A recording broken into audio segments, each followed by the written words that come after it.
Ô amigo, o apóstolo Paulo deu uma palavra para nós, para a gente nunca perder o ânimo. A gente vai entrar no ano novo de cabeça erguida. Sabe o que ele falou, escrevendo aos Romanos, capítulo 8, versículo 39? Ele diz assim, está falando de que muitas coisas que não podem nos impedir separar-nos de Deus. No 38 ele fala, porque estou certo de que nem a morte, nem a vida, nem os anjos, nem os principados, nem as potestades, nem o presente, nem o porvir, continua, nem a altura, nem a profundidade, nem alguma outra criatura nos poderá separar do amor de Deus que está em Cristo Jesus nosso Senhor. Nada nos separa. Nós estamos atados com Deus para fazer a vontade dEle, para sermos vitoriosos, para a gente triunfar em nome de Jesus e nunca tropeçar. Planeje e diga a Deus, esse ano que vai entrar agora será o ano da minha vitória. Peça perdão de todos os pecados, busque a palavra de Deus e você então vai ser bem sucedido esse ano.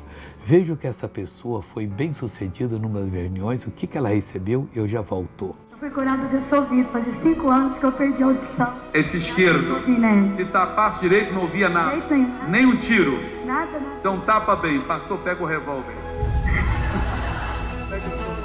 E volta. Eu sou casada. Tenho 3 filhos.